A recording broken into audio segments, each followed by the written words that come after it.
I've been learning about my city's climate action plan and speaking to members of the Energy and Sustainability Commission about efforts to finalize the plan. First, looking at the city's energy consumption and greenhouse gas emissions. Operating buildings accounts for the largest percentage of our city's emissions.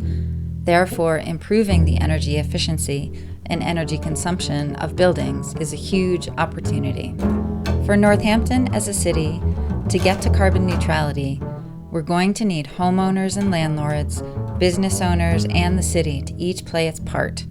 How do we do this, and how do we do this fast enough? We've got, I'd say, three categories of buildings. Municipally owned buildings, commercial buildings, privately owned buildings, private sector buildings, and residential buildings. So each of these requires a different lever. It is entirely possible for any one of them to become a zero carbon building, or at least be, say, all electric. So the pathway for almost all of this is electrification of all functions, so that we stop burning the fossil fuels, and then we can start producing renewable energy to make up the difference. For renewable energy to make sense for heating and cooling, the first step is always addressing the envelope of the building, adding insulation, stopping air leaks or drafts, so the building needs less heat or cooling to keep people comfortable. Improving the enclosures and the envelopes of buildings is going to be a good thing to do no matter what technology becomes available 10 years down the road. We've started putting in air source heat pumps, a very, very high efficient way of taking heat out of the air outside and moving it into a building. So you basically get 3 times as much heat as the electricity should be able to deliver, because it's moving heat as opposed to just producing heat. So those of us who are my age or a certain age remember when there was efforts to get people to heat their homes with electricity. We still have some homes in Northampton heating with electricity. That's resistance heat, and it's incredibly expensive. And has given electric heat a really bad name. But now there's heat pumps, and heat pumps have become much more efficient. They are the most efficient form of thermal heating that exists. Because electricity is more than natural gas, they're not the least expensive way to heat your home, but you use less energy units per se. And obviously, as electricity becomes renewable, you're both reducing your energy load and using renewable. Switching your heat system, you're probably not going to do when you have a perfectly good system. So we need to get the word out, and then what we hope is people remember it. And when their heat system starts getting old, they say, now's the time to switch. So we've had some successful conversions, and we have a lot of new buildings being built with heat pumps, both for conservation reasons and also that's where the market's going. Other ideas about how to reduce greenhouse gas emissions from buildings in Northampton, both from the Climate Action Plan and new ideas, are being discussed.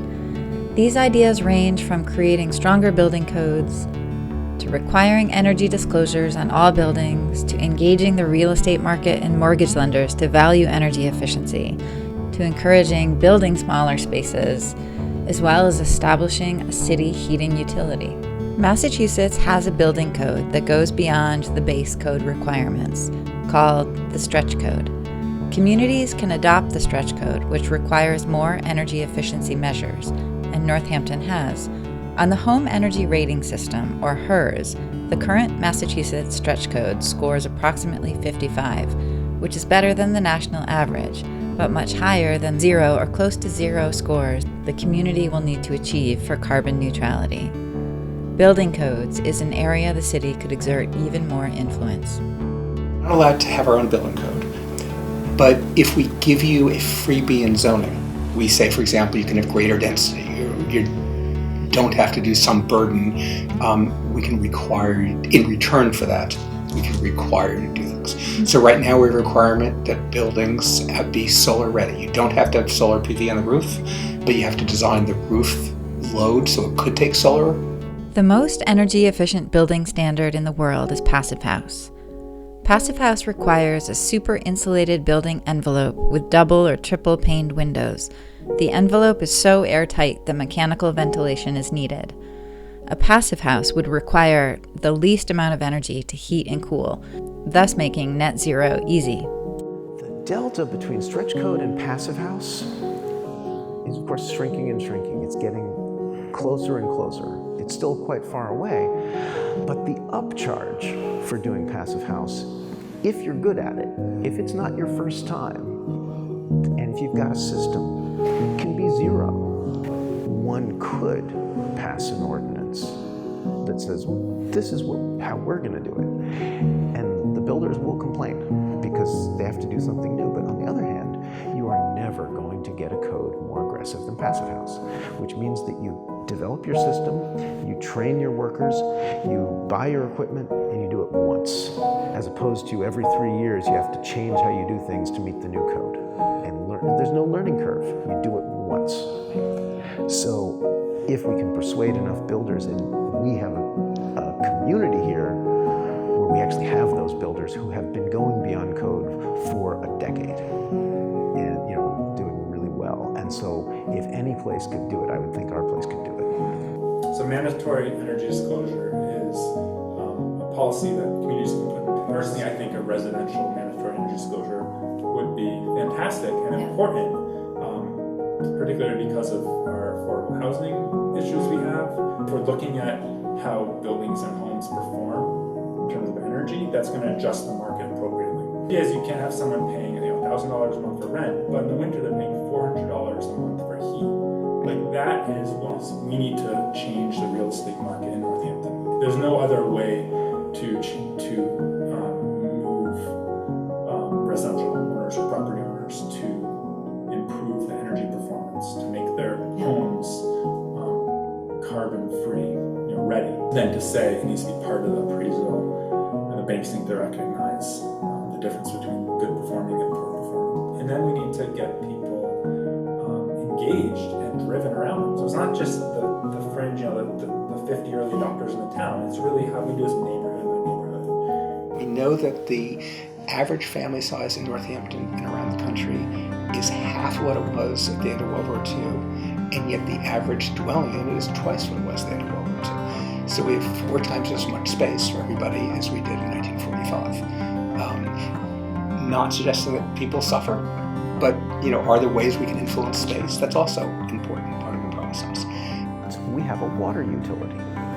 Everybody gets clean water, and we have actually a really good water treatment facility, and I'm proud of what we have, and a sewage system, and that's all in our streets that we own. Well, why shouldn't we have a heat utility, a thermal utility that can take heat from a variety of sources? Let's say you've got a street that's getting torn up. Everything that runs under the street it's the opportunity to upgrade it. Well, this is also an opportunity to drill geothermal wells, heat exchanger wells, for the entire length of whatever street it is that's being repaved, and install a circulation loop so that every house can connect to it. Now, they may still be using natural gas if natural gas is running in the street, and so they may keep that boiler, or furnace or whatever, for emergencies. It's backup heat, and maybe it lasts for 10 years. And by the end of 10 years, maybe they don't need it anymore. You also need to not have the customer have to invest up front in a new large heat pump system. But if you're a utility, you invest on a time frame of decades to hundreds of years. That's how utilities invest, and that means that they're very stable. The town's not going anywhere. The city's gonna be there, so you can get very, very low interest rates. This is, as long as you're making back whatever you have to pay out in your interest rate, as long as your cash flow is positive, your municipal utility is doing fine. These interviews were recorded before the coronavirus shut down most city activity. When things open up and the Energy and Sustainability Commission resumes its discussions of the right next steps for climate resiliency and regeneration, I will report back on their discussions and decisions.